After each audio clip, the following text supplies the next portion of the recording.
Welcome to my channel বাবুর্চি। আজকে দেখাবো একটা মেয়োনিজ বানানো। মেয়োনিজটা আমরা ভেজ মেয়োনিজ বানাবো। আমরা কিছুটা পনির কিউব করে কেটে নিয়েছি, আর সাথে রেখেছি কিছু রসুন কেটে, অল্প 4 কোয়া রসুন কেটে নিয়েছি। আর কাজুটাকে কিন্তু আগের থেকে আমি ভিজিয়ে রেডি রেখেছিলাম। তো সেই কাজুটা, ভেজানো কাজুটাকে দিয়ে দিলাম, জল ঝরিয়ে রেখেছিলাম। চিলি ফ্লেক্স দিয়ে দেবো, আর দিয়ে দেবো কিছুটা অরিগ্যানো। আপনারা চিলি ফ্লেক্সের বদলে শুকনো লঙ্কাকেও কিন্তু কাজুর সাথে ভিজিয়ে রেখে দিতে পারেন, একই হবে। আমার কাছে অ্যাভেলেবেল ছিল না, তাই আমি চিলি ফ্লেক্সটা এখানে ইউজ করেছি। এবার এটাকে একসাথে আমি ভালো করে ব্লেন্ড করব। তার আগে কিছুটা নুন এর মধ্যে মিশিয়ে দেব।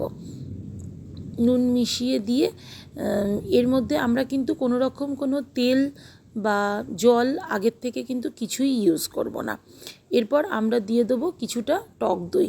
টক দই মোটামুটি আমি 2 চামচ পরিমাণ মতন ভর্তি দিয়েছিলাম এখানে। আর জলটা কিছুটা অবশ্যই ঝরিয়ে নেবেন টক দইয়ের। এবার পুরোটাকে আমরা একসাথে ভালো করে ব্লেন্ড করে নেব।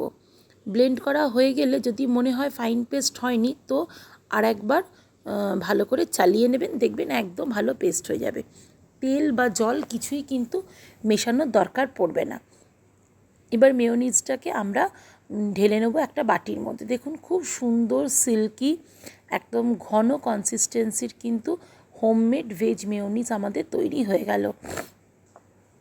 এটা কিন্তু আপনারা যেভাবে ইচ্ছা ইউজ করতে পারেন, পাস্তাতে দিতে পারেন কিংবা স্যান্ডউইচে ইউজ করতে পারেন। আমি একটা ব্রেডের মধ্যে না এটাকে লাগিয়ে একটু দেখিয়ে দিচ্ছি যে কীরকম জিনিসটা হয়েছে বা দেখতে কীরকম হয়েছে, সবটাই আপনাদেরকে আমি একবার দেখিয়ে দিচ্ছি। মেয়োনিজটাকে একটা বাটারের যে স্পুন বা নর্মাল স্পুন, সেই দিয়ে আপনারা ব্রেডের মধ্যে লাগিয়ে নেবেন। আপনারা চাইলে কিন্তু ব্রেডটাকে সেঁকে নিতে পারেন, অথবা বাটারে একটুখানি কড়াইতে এপিট ওপিট টোস্ট করে নিতে পারেন। যেহেতু আমি আপনাদের শুধুমাত্র লাগিয়ে দেখাচ্ছি, তাই আমি সামান্য একটু সেঁকে নিয়ে লাগিয়ে দেখিয়ে দিচ্ছি মেয়োনিজটা। দেখুন কত সুন্দর স্মুথভাবে কিন্তু একদম ব্রেডের মধ্যে লেগে গেল। এটার টেস্ট এতটা ভালো হয় না যে এইটাকে দিয়েই ব্রেড কিন্তু খুব অনায়াসে খেয়ে নিতে পারবেন স্যান্ডউইচের মতন করে। এবার দুটো ব্রেড লাগিয়ে নিয়ে আমরা মাঝখান থেকে কেটে নিলে কিন্তু আমাদের স্যান্ডউইচ রেডি হয়ে যাবে।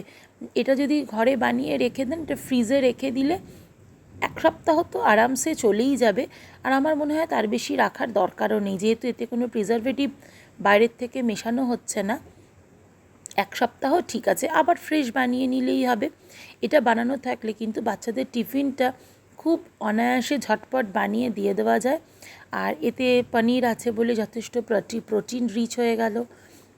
তারপরে আপনার দই রইল। এক কথায় কিন্তু ভীষণ হেলদি একটা ব্রেকফাস্ট বলুন, টিফিন বলুন, ঝটপট তৈরি হয়ে যাবে।